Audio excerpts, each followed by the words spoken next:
উম্মাতিন উখরিজাত লিন-নাস, আসমান থেকে জমিনে আমি তোমাদেরকে অবশ্যই পাঠিয়েছি সর্বশ্রেষ্ঠ জাতি হিসাবে, এবং দুইটা দায়িত্ব দিয়েছি মানুষের কল্যাণের জন্য। দুনিয়াতে সর্বশ্রেষ্ঠ জাতি হিসাবে আমি তোমাদেরকে দুনিয়াতে পাঠিয়েছি, তারপর দুইটা দায়িত্ব দিলাম। তা'মুরুনা বিল মা'রুফ, তোমরা নিজেরা ভালো কাজ করবে এবং অন্যদেরকে ভালো কাজ করার জন্য পরামর্শ দিবে। এটা গেল এক নাম্বার কাজ। দুই নাম্বার কাজ হলো তানহাউনা আনিল মুনকার, তোমরা নিজেরা মন্দ কাজ থেকে দূরে থাকবে এবং অন্যকে মন্দ কাজ থেকে দূরে থাকার জন্য পরামর্শ দিবে। সুবহানাল্লাহ। ভালো কাজ নিজেরা করবে এবং অন্যকে করাতে হবে, ঠিক কিনা বলেন?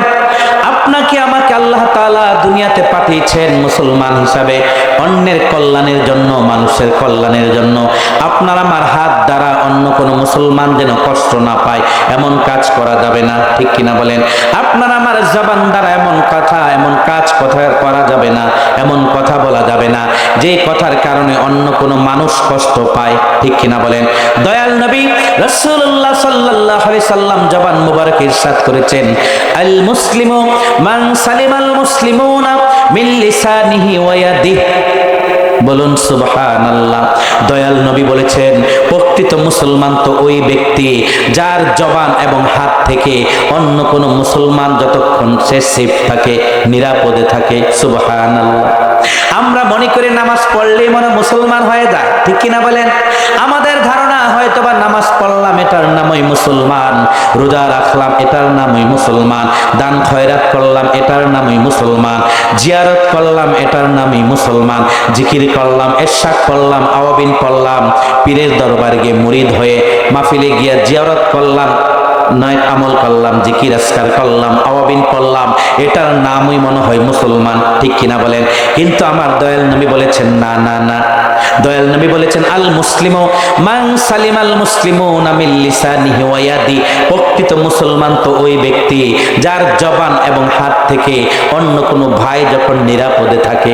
সুবহানাল্লাহ। প্রকৃত মুসলমান তো সে যার জবান থেকে এবং হাত থেকে অন্য মানুষ যখন নিরাপদে থাকে, ঠিক কিনা বলেন?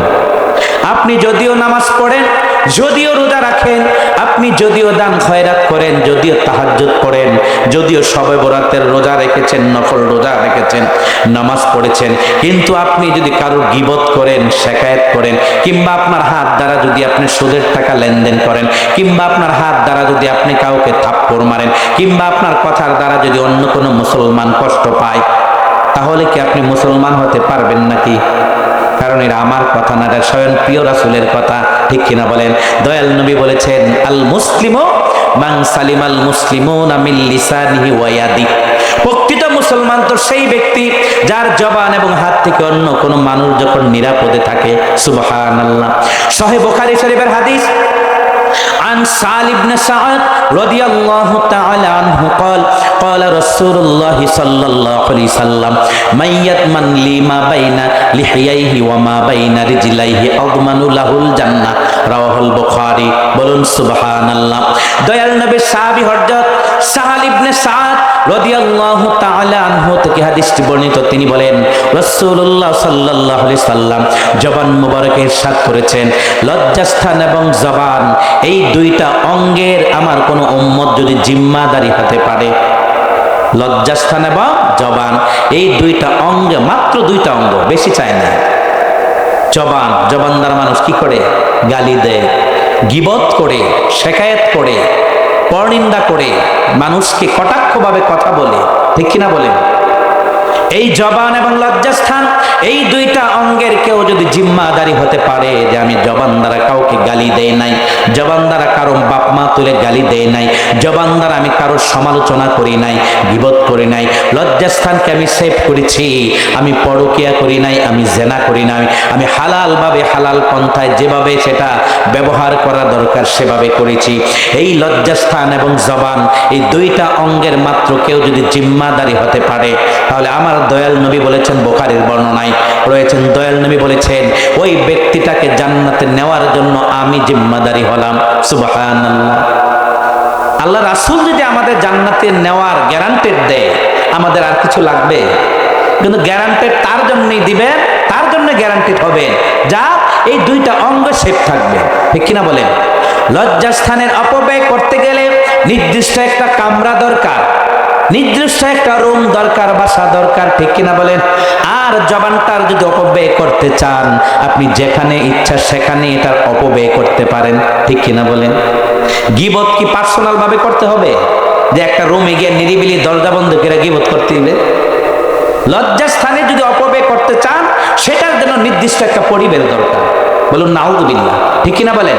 কিন্তু জবানটা যেটা যে একটা অটো মেশিন, এটা আপনি মাইকেও এক বক্তা আরেক বক্তারে গালি দেয়, এক আলেম আরেক আলেমকে গালি দেয়, চুগলখুরি করে, মুনাফিকি করে, সামনাসামনি ভালো সালাম দেয়, মুচকি হাসি দিয়ে কথা বলে, আরো নানান বিষয়। কিন্তু অগোচরে গেলে দেখা যায় আমার বদনাম আমার আরেক ভাই অগোচরে করে, করে কি করে না? আমার বদনাম আর এক আলেম ভাই আমার অগোচরে বদনাম করে, সমালোচনা করে, গীবত করে, শাকায়াত করে। এই গীবতের জন্য নির্দিষ্ট কোনো কামরার প্রয়োজন হয় না। এই গীবতটা মানুষে মসজিদে বসেও করে, এই গীবতটা মানুষে মাহফিলের প্যান্ডেলের নিচেও বসে করে, এই গীবতটা মানুষের দোকানপাটে বসে করে, এই গীবতটা মানুষে বাসা বাড়িতে বসে করে, এই গীবতটা মানুষে বিমানে বসে করে, এই গীবতটা মানুষে গাড়ি ঘোড়াতে সফর অবস্থায় করে, ঠিক কিনা বলেন? এটার কোনো ব্যালেন্স নাই, এটার কোনো নির্দিষ্ট কামরা আর পরিবেশের প্রয়োজন হয় না, বলুন নাউযুবিল্লাহ। দয়াল নবী বলেছেন, ইয়াকুমুল গীবাত, আল গীবাতু আসাদ্দু মিনাজ জিনা, আল গীবাতু আসাদ্দু মিনাল কতল, বলুন নাউযুবিল্লাহ। সহিহ হাদিস, আল্লাহ রাসূল সাল্লাল্লাহু আলাইহি সাল্লাম বলেছেন, ওহে আমার উম্মতেরা, তোমরা আল্লাহর কাছে বেশি আশ্রয় চাও গীবত থেকে। কি বলেছেন? যে গীবত থেকে তোমরা সেফ থাকো, গীবত থেকে তোমরা দূরে থাকো। কারণ গীবত হলো জেনার চেয়েও নিকৃষ্ট, বলুন নাউযুবিল্লাহ। গীবত হলো একটা মানুষ আরেকটা মানুষকে অন্যায়ভাবে হত্যা করলো, এই হত্যা করার চেয়েও গীবত করাটা আরো ভয়ঙ্কর পাপ, বলুন নাউযুবিল্লাহ।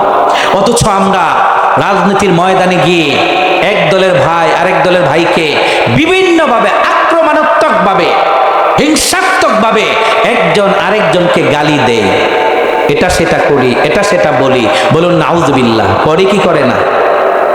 আল্লাহ আমাদেরকে হেফাজত করুন, আমরা বলে আমিন। সম্মানিত হাজিরিন, আমি আপনাদের সামনে কয়েকটি ছোট্ট পরিসরে নসিহা করব, যেই ছোট্ট কয়েকটি আমল যদি আপনি আপনার প্র্যাকটিক্যাল লাইফে, আপনি আলেম হন, আপনি জেনারেল শিক্ষিত হন, আপনি নিরক্ষর হন, আপনি গরিব হন, আপনি ধনী হন, আপনি পয়সাওয়ালা হন, আপনি কালো হন, আপনি সুন্দর হন, যে কোনো লেভেলের, যে কোনো মাইন্ডের, যে কোনো দলের, যে কোনো আখলাকের ভাইয়েরা, আমার বোনেরা, মা বোনেরা যারা মাইকের শব্দ পাচ্ছেন, আপনাদেরকে দয়া করে উদ্দেশ্য করে বলতেছি, এই কথাগুলা একেবারে ইজি, একেবারে সহজ। এই কথাগুলা যদি শুনে আমল করতে পারেন, ইনশাআল্লাহ আপনার আমার লাস্ট ডেস্টিনেশন, সর্বশেষ গন্তব্য জান্নাত হবে, বলুন সুবহানাল্লাহ। ছোট্ট কয়েকটি আমল, বেশি আমল করার দরকার নাই, ছোট্ট কয়েকটা আমল আমি বলবো, খেয়াল করুন, ইনশাআল্লাহ আপনার আমার জন্য এই ছোট্ট কয়েকটি আমল যদি করতে পারেন, জান্নাতে যাওয়ার জন্য অনেক সহজ হবে, বলুন আমিন। অনেক টাকা পয়সার মালিক হয়ে দান খয়রাত করতে হবে, বিষয়টা এরকম না। আপনাকে সারা রাত তাহাজ্জুদের নামাজ পড়তে হবে, বিষয়টা এরকম না। আপনাকে বারবার হজে যেতে হবে, তাহাজ্জুদ পড়তে হবে, তাবলিগে এক চিল্লায় 40 দিনে যেতে হবে, আপনাকে বেশি বেশি নফল ইবাদত করতে হবে, জিকির আজকার করতে হবে, অনেক বেশি সারা দিন রাত 24 ঘন্টা শুধু আল্লাহকে ডাকতে হবে, আল্লাহকে পাওয়ার জন্য। বিষয়টা কিন্তু এরকম নয়, ঠিক কিনা বলেন? জাস্ট কয়েকটা বিষয় যদি একটু খেয়াল রেখে চলতে পারে, ইনশাআল্লাহ ছেলে মেয়ে, নারী পুরুষ, যুবক যুবতী, বৃদ্ধ বৃদ্ধা, ইনশাআল্লাহ আপনাকে আমাকে জান্নাতে যাওয়ার জন্য যিনি সহজ করে দিবেন তিনি কে? গত 1 বছর পর এখানে মাহফিল হয়েছিল, ঠিক না? প্রত্যেক বছরই আব্দুল খালেক সাহেব বাদানে যিনি এটা মাহফিলের আয়োজন করেন, আপনাদেরকে নিয়ে, এলাকাবাসীকে নিয়ে, এই মসজিদের উদ্যোগে, আলহামদুলিল্লাহ এই বছর 19তম বার্ষিক মাহফিল, আলহামদুলিল্লাহ। তো গত 1 বছর পূর্বে এখানে অনেক মানুষ উপস্থিত ছিলেন, কিন্তু আজকে কিছু মানুষ বিয়োগ হয়ে গেছে, ঠিক কিনা বলেন? আবার আজকে আমরা যারা আছি আলহামদুলিল্লাহ, আগামী 1 বছর পর এখানে যখন মাহফিল হবে, আমরা কে কোথায় থাকবো বলতে পারবো? বলতে পারবো? পারবো না। ইংরেজিতে একটি কথা আছে, the most certain thing is our life is death. আমাদের জীবনের একটাই সুনিশ্চিত বিষয়, আপনাকে আমাকে অবশ্যই অবশ্যই অবশ্যই মৃত্যুর স্বাদ গ্রহণ করতে হবে। বলুন সুবহানাল্লাহ। কারণ আল্লাহ তাআলা নিজেই বলেছেন, কুল্লু নাফসিন যায়িকাতুল মাউত, ম্যান ইজ মর্টেল। আমি যাকে জীবন দিচ্ছি, এই স্বাদ যে পেয়েছে তাকে অবশ্যই মৃত্যুর স্বাদ গ্রহণ করতে হবে। বলুন সুবহানাল্লাহ। And the most uncertain thing is the time of death. আর আমাদের জীবনের আরেকটি বিষয় হলো অনিশ্চিত। অনিশ্চিত বিষয়টা কি জানেন? আপনার আমার মৃত্যুটা কোন সময় হবে এটা কেউ জানে না, ঠিক কিনা বলেন? আমরা কি কেউ বলতে পারবো?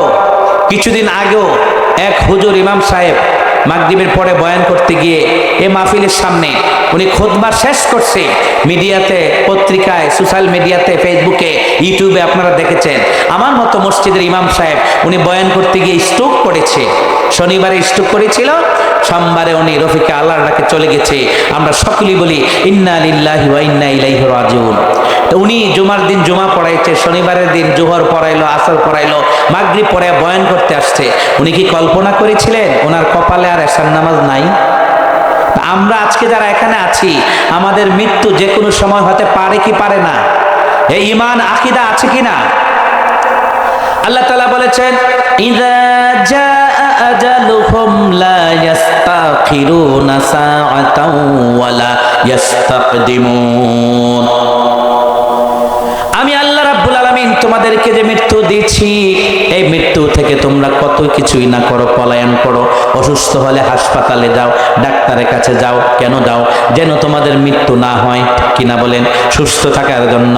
এই মৃত্যু থেকে তোমরা যেখানে পালায়ন করো না কেন, আমি আল্লাহ রাব্বুল আলামিন তোমাদের জন্য যখনই সিলেক্টেড করে রেখেছি, যখনই যেই সময়টা তোমাদের জন্য নির্ধারণ করে রেখেছি, তোমাদের মৃত্যুর যার ডাক যখন এসে যাবে, মালাকুল মউত তোমাদের সাথে ঠিক তখনই সাক্ষাৎ করবে। সুবহানাল্লাহ। লা ইস্তাখিরুনা সাআতাও ওয়া লা ইস্তাকদিমুন। এর একটু আগেও হবে না, আবার একটু পরেও হবে না। সুবহানাল্লাহ।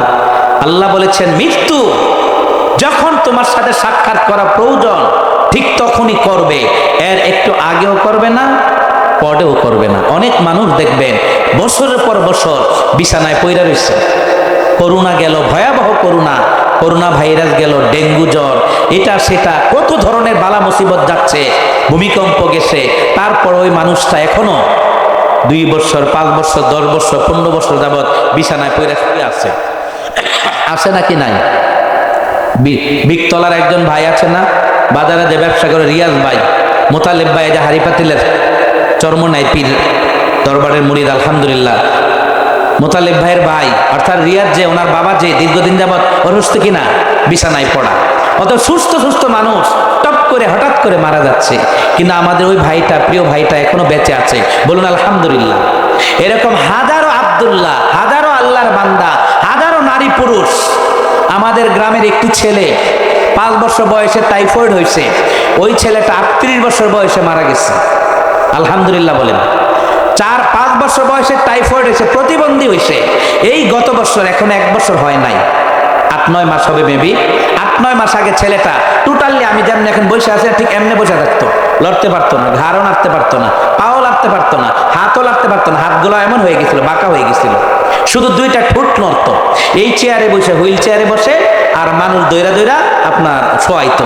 একবারে লাশটা যখন সে মানে দাফন হয়েছে, সুদা হয় না, কিন্তু লাশটা 2টা পা, একটা মানুষ এভাবে বসে থাকলে যেমন, ঠিক তার লাশটা এভাবেই দাফন করা হয়েছে, কারণ তার সুজা পাগুলা সুজা হয় নাই, এভাবেই। এই যে দেখেন, প্রায় 30 বছর অসুস্থ থাকার পর আল্লাহ তাকে এত বছর পরে নিছে। আর সুস্থ সুস্থ মানুষ আমাদের চোখের সামনে হঠাৎ করে মারা যাচ্ছে, ঠিক কিনা বলেন? এই মৃত্যু থেকে আপনাকে আমাকে শিক্ষা নিতে হবে। বলুন আমিন। প্রিয় হাজিরিন, যে কথাটুকু বলতে চেয়েছিলাম, যেই ছোট্ট কয়েকটি কাজ আপনি যদি করতে পারেন, ইনশাআল্লাহ একেবারে সকাল থেকে ঘুমানোর আগ পর্যন্ত একেবারে সহজ কয়েকটি টিপস আমি আপনাদেরকে দিব। ইনশাআল্লাহ টিপসগুলা মনোযোগ দিয়ে শুনে আমল করবেন, ইনশাআল্লাহ জান্নাতে যাওয়া সহজ হবে। বলুন আলহামদুলিল্লাহ। প্রথম হলো, আমরা সকালবেলা ঘুম থেকে উঠি, ঠিক কিনা বলেন? কি থেকে উঠি? ঘুম থেকে উঠি। আবার সন্ধ্যাবেলা ঘুমাইতে যাই। এই সময়টা কয় ঘন্টা আনুমানিক? মিনিমাম 16 থেকে 18 ঘন্টা, 18 থেকে 20 ঘন্টা নাকি 4-5-6 ঘন্টা তো কমপক্ষে ঘুমাইতে হয়।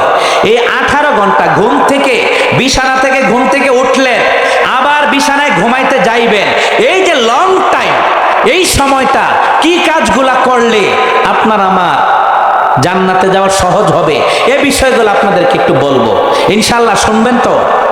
একেবারে সহজ। প্রথম হলো, যখন আপনি ঘুম থেকে উঠেন সাথে সাথে একজনের শুকরিয়া আদায় করবেন। তিনি কে?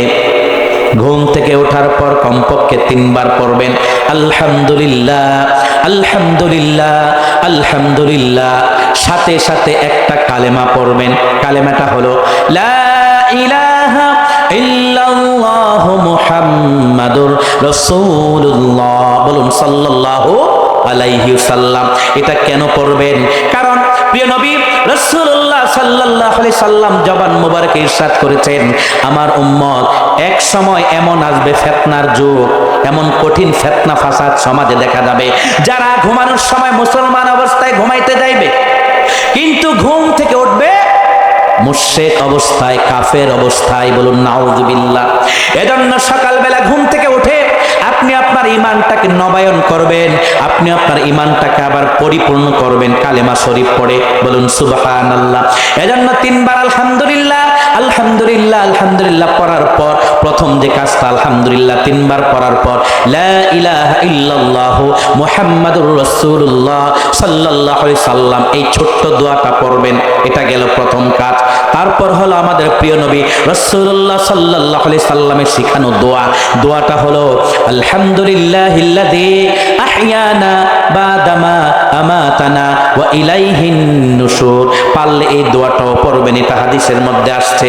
বলুন সুবহানাল্লাহ। 2 নাম্বার কাজ। তারপর যে কাজটা আমরা করি, ঘুম থেকে উঠে আমরা কোথায় যাই? সকালবেলা ঘুম থেকে উঠে কোথায় যাই? টয়লেটে। আলহামদুলিল্লাহ, এক ভাই বলছে টয়লেটে কোথায় যায়? এটা প্রকৃতির ডাকে সাড়া দিতে হবে। এটা কেউ হয়তো বা 2 নাম্বারও করে, আবার কেউ শুধু 1 নাম্বারও করে। কেউ হয়তো বা নাস্তা খাওয়ার পরে টয়লেট আসে, তখন আর প্রস্রাব আসে কিন্তু টয়লেট আসে না। যাই হোক, এটা অনেকে যেভাবে মেচিট হয়। 3 নাম্বারে কাজ হলো, আপনি আমি যখন ওয়াশরুমে ঢুকবো মাথার মধ্যে টুপি রাখবো। অনেকে আছে মহিলারাও টয়লেটে ঢুকে মাথার মধ্যে ওড়না রাখে না, শাড়ির আঁচল রাখে না, খোলা মেলাভাবে মাথাটা খুলে টয়লেটে ঢুকে যায়। অনেক যুবক আছে, অনেক বাবারা আছে টয়লেটে ঢুকে কিন্তু মাথায় কিছু রাখে না। অথচ এই পৃথিবীতে সবচাইতে নিকৃষ্ট জিনিস হলো শয়তান। আর শয়তানের সবচাইতে ফার্স্ট চয়েস, প্রথম ভালোবাসার জায়গা হলো হাম্মাম, মানে কি? টয়লেট। তা আপনি হাম্মামে ঢুকবেন, নাপাক জিনিসে ঢুকবেন, আপনার মাথায় টুপি থাকবে না, আপনি মহিলা মাথা হেজাব থাকবে না, বা কমপক্ষে শাড়ির আঁচল থাকবে না, কিংবা একটা গামছা দিয়া কমপক্ষে একটু পর্দা করে যাবেন না। শয়তান তো আপনার বাসার মধ্যে বসে প্রস্রাব করবে। বলুন নাউযুবিল্লাহ। এজন্য 3 নাম্বার কাজ হলো, আপনি যখন ওয়াশরুমে ঢুকবেন মাথার মধ্যে কমপক্ষে একটা টুপি রাখবেন, পুরুষ হলে, মহিলা হলে কমপক্ষে একটা তোয়ালে কিংবা শাড়ির আঁচল কিংবা গামছা, যে কোনো জিনিস দিয়ে ওয়াশরুমে ঢুকবেন। 4 নাম্বার কাজ হলো, বাম পা দিয়ে টয়লেটে প্রবেশ করবেন। দোয়া রয়েছে, বিসমিল্লাহি আল্লাহুম্মা ইন্নী আউযু বিকা মিনাল খুবুসি ওয়াল খবাইস। পারলে আরবিতে দোয়াটা পড়বেন। আরবিতে দোয়া যদি না পারেন সমস্যা নেই, কমপক্ষে বাম পা দিয়ে প্রবেশ করবেন। এটা গেল কাজ। তারপর বাম পা দিয়ে প্রবেশ করে মনে মনে বাংলাতে দোয়া করবেন, আল্লাহ আমি টয়লেটে ঢুকতেছি, বাথরুমের ভিতরে ইবলিস শয়তান থাকে, এই শয়তানের বদখাসত থেকে, শয়তানের ধোঁকা থেকে, বদ নজর থেকে, ওয়াসওয়াসা থেকে আপনি আমাকে হেফাজত করুন। বলুন আমিন। মনে মনে ইচ্ছাটা করতে পারবেন তো? আরবিতে হলো বিসমিল্লাহি আল্লাহুম্মা ইন্নী আউযু বিকা মিনাল খুবুসি ওয়াল খবাইস। অনেক মানুষ আছে আরবিতে দোয়া পারে না, কিন্তু বাংলাটা তো বলতে পারবেন। বাংলাটা কি? আল্লাহ টয়লেটে ঢুকতেছি বাম পা দিয়ে, আপনি আমাকে শয়তানের ধোঁকা থেকে হেফাজত করেন। বলুন আমিন। এভাবে টয়লেটে প্রবেশ করবেন। 1 নাম্বার করেন, 2 নাম্বার করেন, সমস্যা নেই। কাজ সারার পর কি ব্যবহার করতে হবে? এটা কি? এই টিস্যু ব্যবহারকে নিয়ে অনেক সমাজে এখন ফিতনা ফাসাদ। ঢিলা কলপ নাকি ব্যবহার করা প্রয়োজন হয় না, ঠিক কিনা বলেন? বলুন নাউযুবিল্লাহ। আমরা ঢিলা কলপ ব্যবহার করব, টিস্যু ব্যবহার করব। ওয়াশরুমে ঢুকবো আমরা, ওয়াশরুমের ভিতরে টয়লেট, টয়লেটে টিস্যু রাখবো।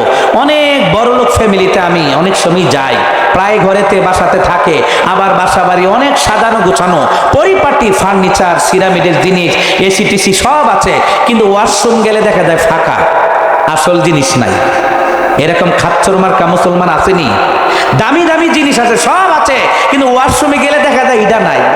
দামি দামি শ্যাম্পু থাকে, দামি দামি ফেস ওয়াশ থাকে, দামি দামি আপনার ব্রাশ থাকে, দামি দামি আরো কত সাজুগুজু মহিলাদের এই যে মাখে যে বিভিন্ন ময়লা, এটা সেটা মাখে না, এই ময়লা মাখা সুন্দরী হওয়ার, চেহারা সুন্দর করার অনেক কসমেটিক আইটেম জিনিস থাকে, কিন্তু আসল জিনিসটা নাই। কি নাই?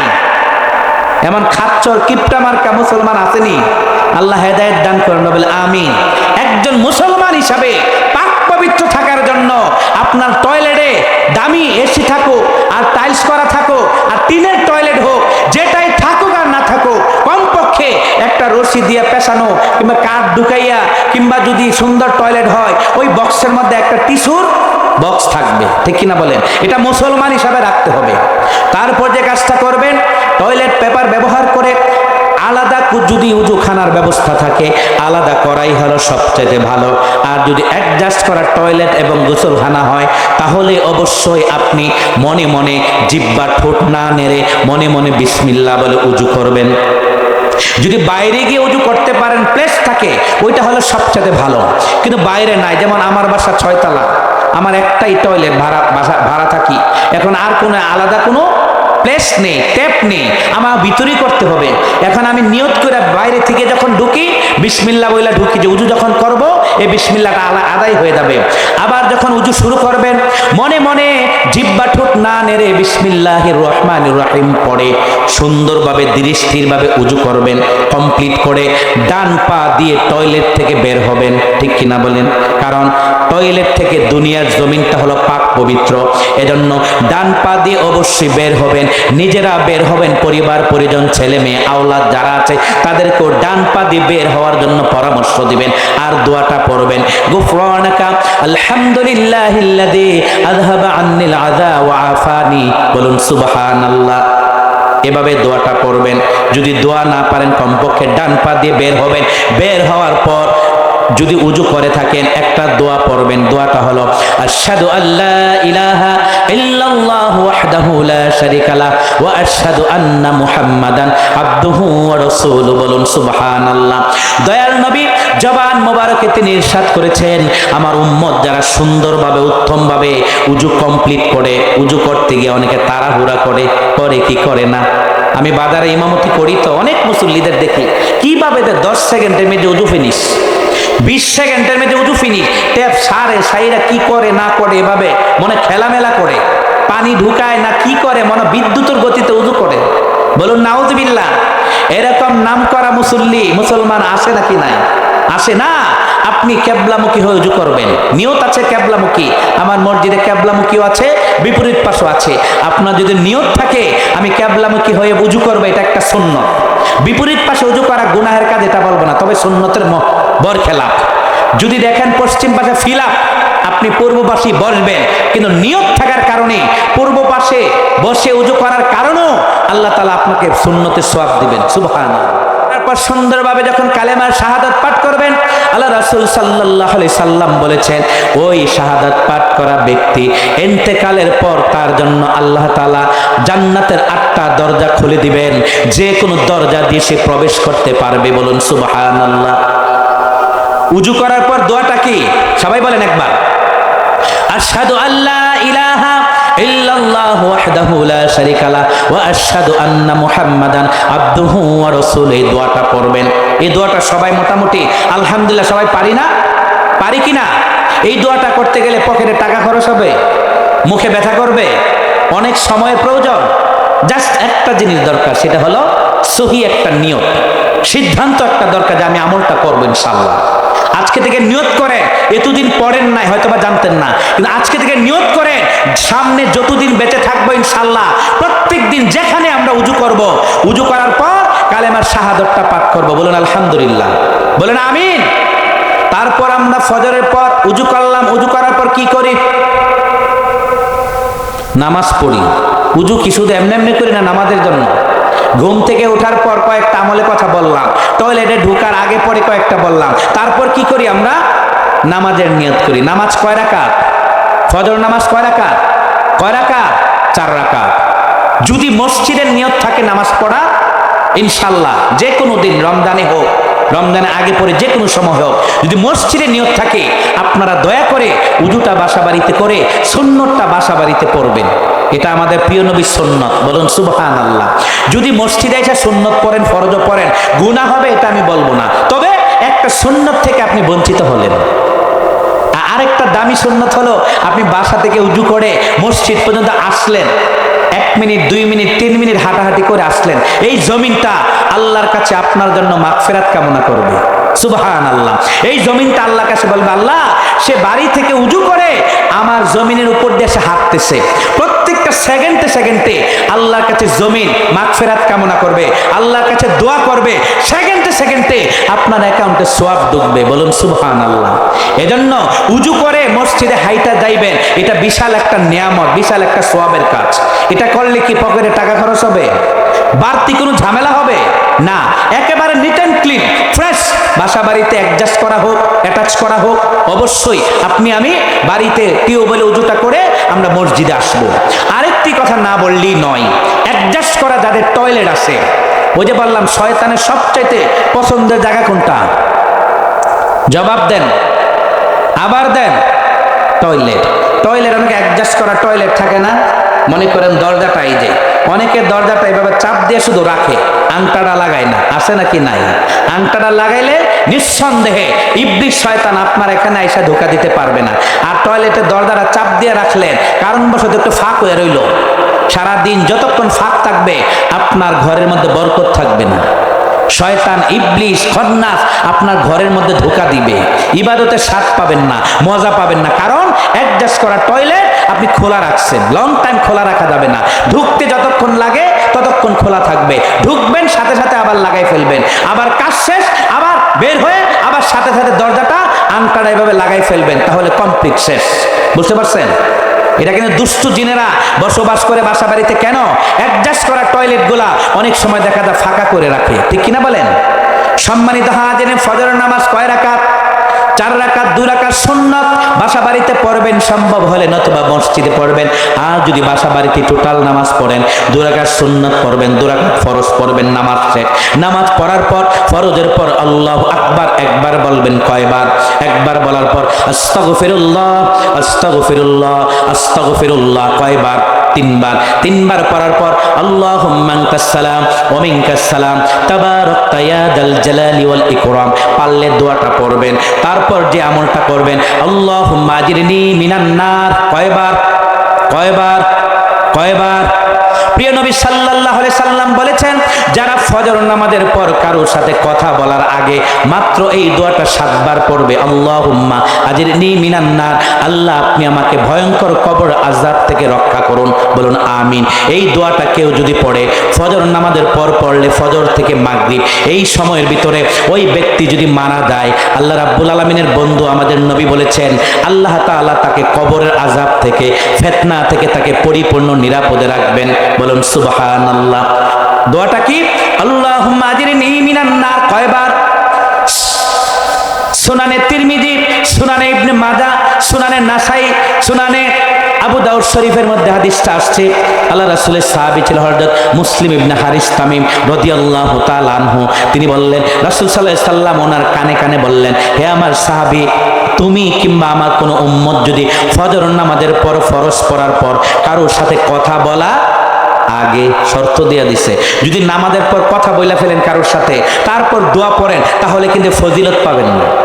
ফজর নামাজের পর কারোর সাথে কথা বলার আগে কেউ যদি এই দোয়াটা পড়ে, তাহলে মাগরিব থেকে ফজর, ফজর থেকে মাগরিব এই সময়ের ভিতরে তার ইন্তেকাল হলে আল্লাহ তাআলা তাকে কবরের আযাব থেকে তাকে পরিপূর্ণভাবে নিরাপদে রাখবে, বলুন সুবহানাল্লাহ।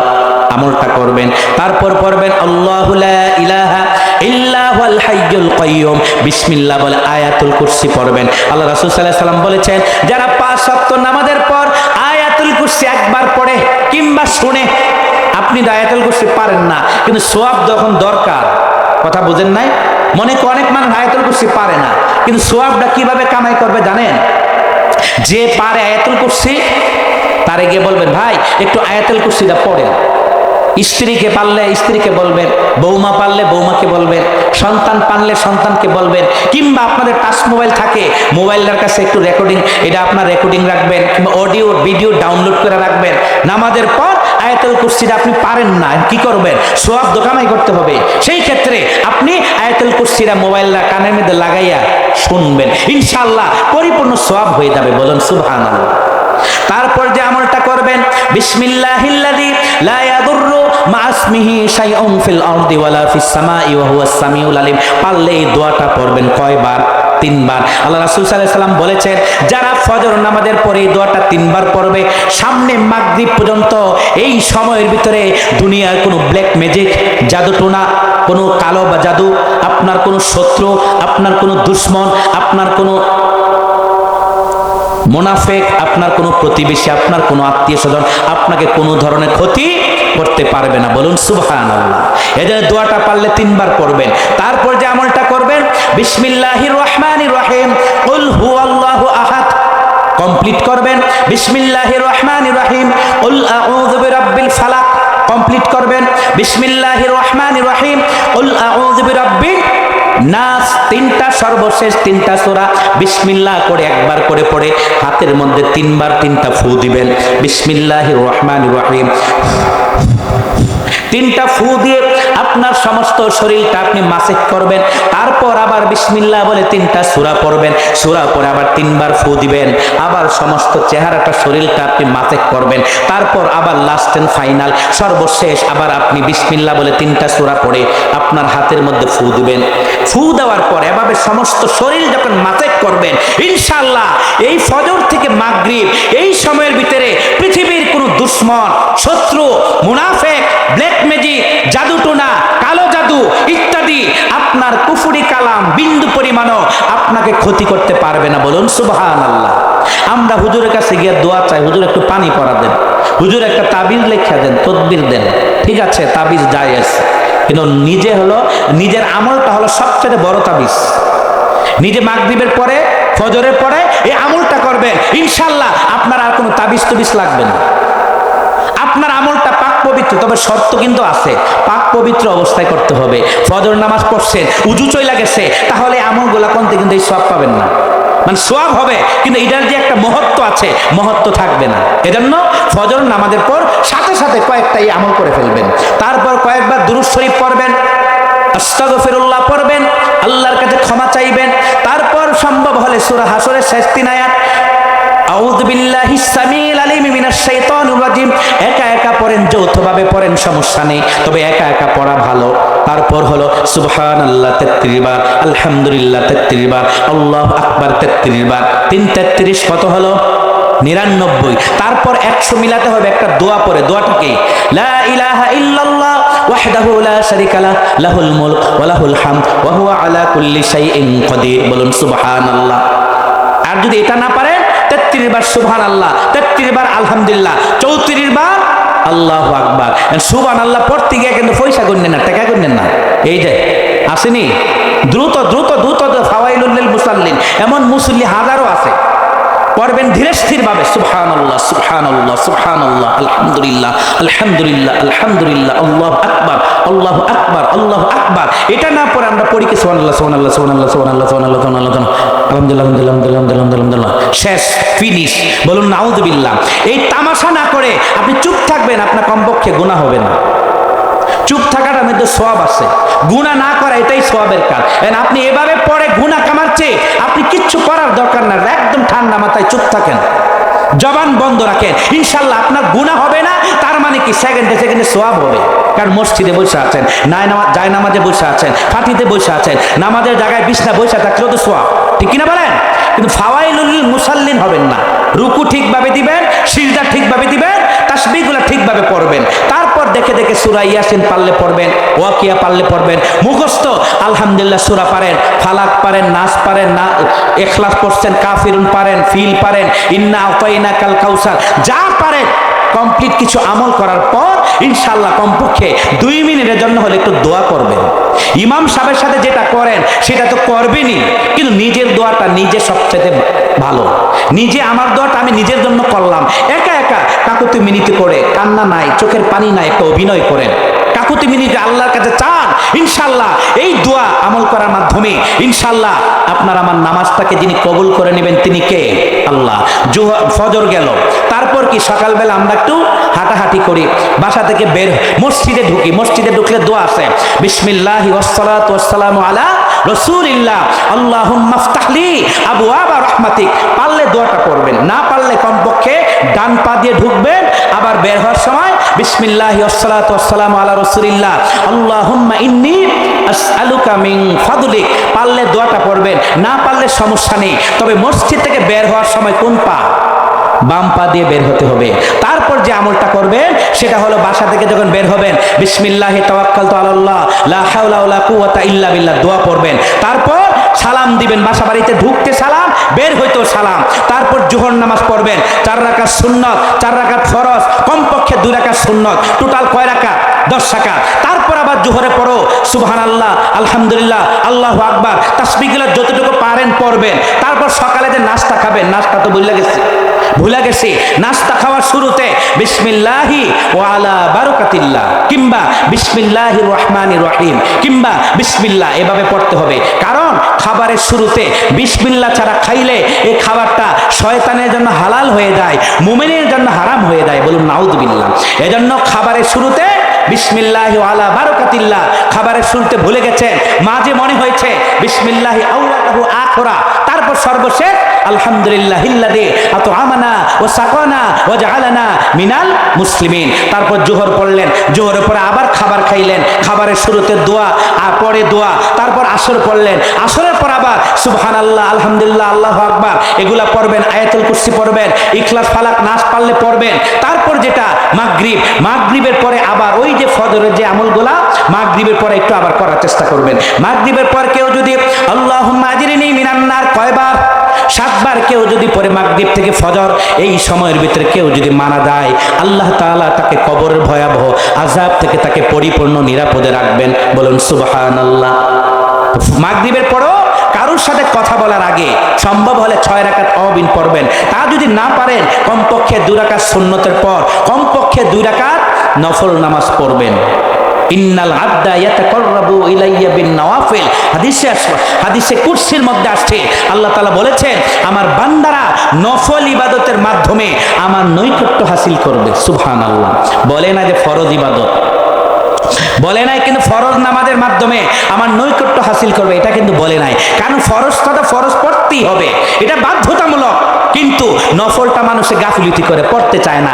এজন্য আল্লাহ তাআলা বলেছেন অবশ্যই আমার বান্দা আমার নৈকট্য হাসিল করবে একমাত্র নফল ইবাদতের মাধ্যমে, বলুন সুবহানাল্লাহ।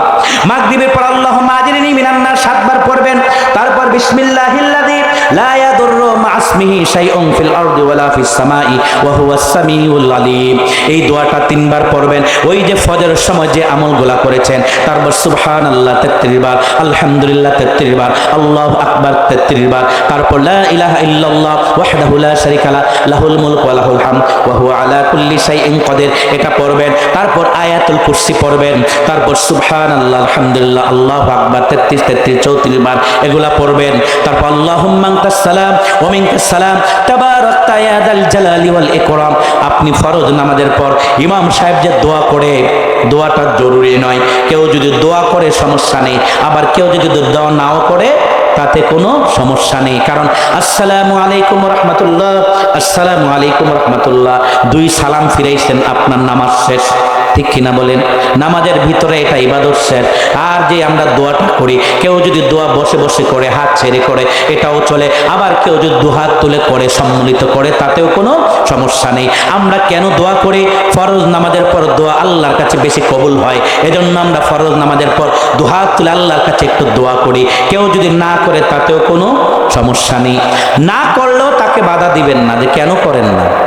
আবার কেউ করে, আবার কি না করেন না ভাইয়েরা, বাধা দিতে পারবে না, না কেন আপনি হাত তুলে দোয়া করেন, এটা ইসলামে এটা ঠিক নয়। এই গোঁড়ামিটা আপনাকে আমাকে দূর করতে হবে। এই হিংসাটা দূর করতে হবে। আপনার ভালো লাগে না, আপনি করেন না। আমার ভালো লাগে আমি করি, কিংবা আমার ভালো লাগে না আমি করি না, আমি নিরিবিলি পরে একা একা করব, ওয়েলকাম, আপনি একা একা করেন, তাতেও সমস্যা নেই। কিন্তু এই ছোট্টখাট্ট বিষয় নিয়ে আমরা যেন কাদা ছোড়াছুরি না করি, মারামারি না করি, ঠিক কিনা বলেন? সম্মানিত হাজিরিন, মাগরিব পড়লাম, মাগরিবের পরে সর্বশেষ নামাজ কি? নামাজ কি? এশা। এশার নামাজ কয় রাকাত? কমপক্ষে কয় রাকাত পড়তে হয়? 9 রাকাত। কয় রাকাত? 4 রাকাত ফরজ, 2 রাকাত সুন্নাত, 3 রাকাত বেতের। 9 রাকাত নামাজ কমপ্লিট করে ওই 5 ওয়াক্ত নামাজের পর যে আমলটি সুবহানাল্লাহ, আলহামদুলিল্লাহ, আল্লাহু আকবার, আস্তাগফিরুল্লাহ, আয়াতুল কুরসি, ইখলাস, ফালাক, নাস, দুরূদ শরীফ ইত্যাদি যে আমলগুলো আছে করবেন। করার পর তারপর আমরা রাতের বেলা খাওয়া দাওয়া খাইয়া কোথায় যাই? কোথায় যাই? বুঝেন না নাকি বাংলা ভাষা? রাত্রে খাওয়া দাওয়া কমপ্লিট করে তারপর বিছানায় যায়। আল্লাহ তাআলা বলেছেন ওয়াজআলনা নাওমাকুম সুবাতা, রাতের বেলা ঘুমটাকে আমি তোমাদের জন্য নিরাপদ করে দিয়েছি, সুস্থতার জন্য, আমি বিশ্রামের জন্য আমি তোমাদের জন্য এটা স্পেশাল ভাবে দান করেছি। সুবহানাল্লাহ। তো রাতের বেলা ঘুমাইতে যাই, ঘুমানোর আগে কিছু আমল আসেনি? ওই যে বিছানা থেকে ওঠার সময় থেকে আমি শুরু করছি ওয়াজ, এখন আবার শেষ করব ঘুমানো বিছানা পর্যন্ত, ঠিক কিনা বলেন? ঘুমাইতে যখন যাবেন প্রথমত জরুরি যে কাজটা, কমপক্ষে 9 রাকাত নামাজ অর্থাৎ এশার নামাজ আপনি আদায় করবেন। আপনি মাগরিব পড়ে শরীরটা ভালো লাগে না, ক্লান্ত লাগে, ঘুমায়া পড়ছেন, এমন যেন না হয় আপনার এশার নামাজ ছুটে গেছে, এমন যেন না হয়। ঘুমানোর আগে প্রথম জরুরি কাজ কি? এশার নামাজ আদায় করা। তারপর হলো উজু অবস্থায় ঘুমাইতে যাওয়া। তারপর হলো বিছানা গোলা ঝাড়ু দেওয়া বিসমিল্লাহ বলে। তারপর হলো বিসমিল্লাহ বলে লাইট দরজা গোলা অফ করা। তারপর হলো ডান কাত হয়ে শোয়া। তারপর হলো আল্লাহুম্মা বিসমিকা আমুতু ওয়া আহইয়া দোয়া পড়া। তারপর হলো আয়াতুল কুরসি পড়া। তারপর হলো আমল হলো যদি পারেন সূরাতুল মুলক পড়বেন, দেখে দেখে পড়েন, মুখস্থ পড়েন, মোবাইলে শুনেন, সমস্যা নেই, পরিপূর্ণ সওয়াব হয়ে যাবে। ঘুমানোর আগে দামি একটা আমল। তারপর হলো ইখলাস, ফালাক, নাস। রাতের বেলা অনেকে দুঃস্বপ্ন দেখেনি, ফেতনি ধরছে, দৈত্য ধরছে, বোবাজিন ধরছে, বালি সাফা দিছে, গলা টিপ দিছে, কে যেন নুপুরের শব্দ জুনজুন করতেছে, বিভিন্ন সিমটম দেখা যায়, ঠিক কিনা বলেন? এজন্য বলতে চাই, রাতের বেলা যদি চান আপনার ঘুমটা আরাম হোক, দুষ্ট জিন আপনাকে ডিস্টার্ব না করুক, যদি চান সকালবেলা ফজরের নামাজে আল্লাহ আপনাকে জাগাই দেব, যদি চান আপনি ফজরটা পড়বেন, এই ইচ্ছাটা যদি থাকে আপনার, তাহলে ঘুমানোর আগে যে কাজটি করবেন, প্রথম হলো এশার নামাজ পড়বেন, 2 নাম্বার হলো পাক পবিত্র উজু অবস্থায় ঘুমাইবেন, 3 নাম্বার হলো আয়াত বিসমিল্লাহ বলে লাইট দরজা জানালা অফ করবেন, 4 নাম্বারে হলো বিসমিল্লাহ বলে বিছানাটা ঝাড়ু দিবেন, এটা সুন্নত, স্পেশাল সুন্নত। তারপর যে কাজ সেটা হলো ঘুমালে বিছানায় যাব, ডান কাত হয়ে শুব। তারপর হলো আল্লাহুম্মা বিসমিকা আমুতু ওয়া আহইয়া দোয়া পড়ব। তারপর হলো আয়াতুল কুরসি পড়ব। তারপর হলো সূরাতুল মুলক পারলে পড়ব কিংবা শুনবো, কিংবা আবার আমল আছে একটা, অবশ্যই ঘুমানোর আগে দুরূদ শরীফ কয়েকবার পড়বেন, সাল্লাল্লাহু আলাইহি সাল্লাম, সাল্লাল্লাহু আলাইহি সাল্লাম, কিংবা যে কোনো দুরূদ পারেন। তারপর আপনারা ইস্তিগফার করবেন, আস্তাগফিরুল্লাহ, আস্তাগফিরুল্লাহ, আস্তাগফিরুল্লাহ। তারপর রাতের বেলা ঘুমানোর আগে আবার কালেমায়ে তয়বা পড়বেন। কেন পড়বেন? আল্লাহ রাসূল বলেছেন সকালবেলা ঘুম থেকে উঠবে মুমিন অবস্থায়, কিন্তু রাতের বেলা ঘুমাইতে যাইবে কাফের অবস্থায়। বলুন নাউযুবিল্লাহ। এজন্য রাতের বেলা ঘুমানোর আগে কালেমাটা পড়ে আবার ঈমানটাকে কি করবেন? নবায়ন করবেন, মজবুত করবেন, শক্তিশালী করবেন। তারপর একটা ছোট্ট সূরা পড়বেন। এই দুনিয়াতে সবচেয়ে বড় কবিরা গুনাহ কোনটা? শিরকি গুনাহ। ইন্না শিরকা লাযুলমুন আযীম। আল্লাহ বলেছেন নিঃসন্দেহে শিরকি গুনাহ হলো সবচেয়ে বড় কবিরা গুনাহ। বলুন নাউযুবিল্লাহ। আল্লাহ রাসূল বলেছেন কেউ যদি ঘুমানোর আগে মাত্র একবার কুল ইয়া আইয়ুহাল কাফিরুন, সূরাতুল কাফিরুন মাত্র কয়বার? এটা কি ইয়াসিন সূরার মতো বড়? নাবা সূরার মতো বড়? রহমানের মতো বড়? এটা কি আপনার ওয়াকিয়া সূরার মতো বড়? এটা কি বাকারার মতো বড়? না, ছোট্ট একটা সূরা। আল্লাহ রাসূল বলেছেন যারা ঘুমানোর আগে একবার মাত্র কুল ইয়া আইয়ুহাল কাফিরুন পড়বে, এই ঘুমানো থেকে আগামীকাল ঘুমানো পর্যন্ত আল্লাহ তাআলা এই সূরাটা আমল করার কারণে দুনিয়ার সব ধরনের শিরকি কুফরি গুনাহ থেকে আল্লাহ তাকে পরিপূর্ণ নিরাপদে রাখবে। বলুন সুবহানাল্লাহ। এজন্য ঘুমানোর আগে কুল ইয়া আইয়ুহাল কাফিরুন সূরাটা পড়বেন। তারপর সর্বশেষ যে আমলটা করবেন সেটা হলো রাতের বেলা ঘুমানোর আগে কারোর প্রতি কোনো হিংসা রাখবেন না। দাবি রাখবেন না, কষ্ট রাখবেন না, শত্রুতা রাখবেন না, বিদ্বেষ রাখবেন না, দুশ্মনী রাখবেন না। নিট অ্যান্ড ক্লিন ফ্রেশ একটা পবিত্র আত্মা নিয়ে আপনি কবরে যাবেন ইনশাআল্লাহ। এই কবরে যদি আপনি একটা তাসকিয়াতুন নাফস পরিশুদ্ধ একটা আত্মা নিয়ে যদি আপনি কবরে যেতে পারেন ইনশাআল্লাহ, ঘুমাইতে যাইতে পারেন, আল্লাহ তাআলা আপনাকে আমাকে যিনি জান্নাত দিবেন তিনি কে? তিনি কে? এজন্য ঘুমানোর আগে কারোর প্রতি কোনো হিংসা, অহংকার, দেমাগ, কেনা, শত্রুতা, রাগ, অভিমান, গুসা কিচ্ছু রাখা যাবে না। নিট অ্যান্ড ক্লিন পবিত্র একটা আত্মা নিয়ে আপনি আমি যখন ঘুমাইতে যাইব ইনশাআল্লাহ, যিনি আপনার আমার ঘুমটাকে আরাম করে দিবেন তিনি কে? তিনি কে? ইনশাআল্লাহ আমল করতে পারবেন তো? আর দিনের বেলা কয়েকটি আমল করবেন যেগুলা ফাঁকে ফাঁকে বলি না, এগুলো লাস্টে বলবো, নিয়ত করছি। প্রথম হলো সারাদিনে কমপক্ষে 10 জন, 20 জন, 30 জন, 50 জনকে সালাম দিবেন। উজ্জা নিজে থেকে সালাম দিবেন, 1 নাম্বার। 2 নাম্বার হলো কেউ যখন বলবে ভাই কেমন আছেন, আলহামদুলিল্লাহ মুচকি হাসি দিয়ে একটা আলহামদুলিল্লাহ ভালো আছে, আপনি কেমন আছেন? ভাবি ভালো আছে, চাচা চাচি ভালো আছে, ভাবি আপনার ছেলেমেয়েরা ভালো আছে, একটু হালত জিজ্ঞাসা করবেন। তারপর 3 নাম্বার যে আমলটা করবেন, কমপক্ষে একটা মানুষকে হলে মেহমানদারি করবেন। সেটা বিড়ি সিগারেট দিয়া না, 1 কাপ চা খাওয়াইয়া, 1 লোকমা ভাত খাওয়াইয়া, বাসা বাড়িতে একদিন দাওয়াত দিয়ে খাওয়াইয়া, যে একদিন এমনটা যেন না যায় যে আপনি একজনকে মেহমানদারি করেন না, এমন যেন না যায়।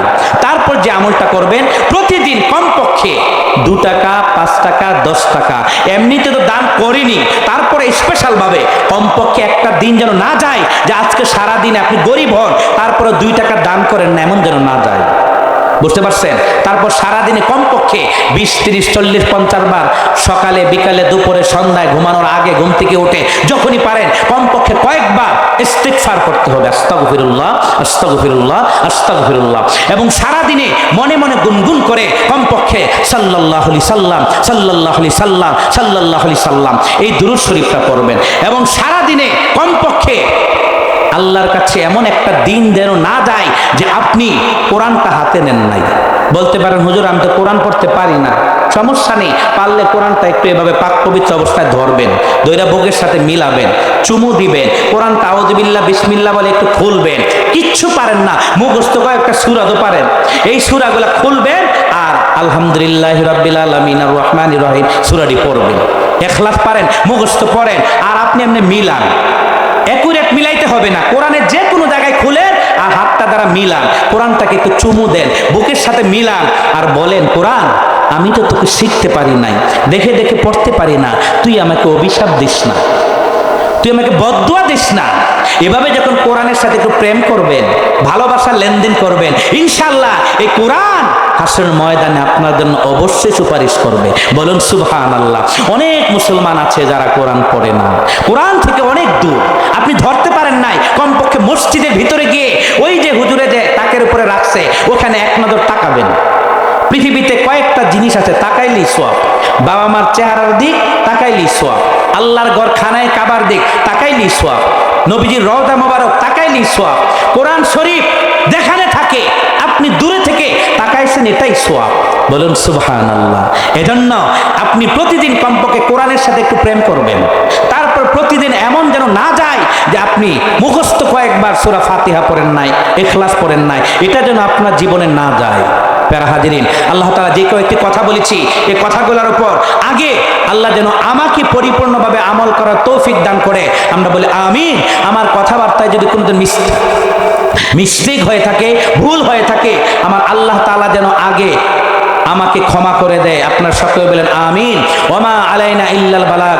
আসসালামু আলাইকুম ওয়া রাহমাতুল্লাহি ওয়া বারাকাতুহু।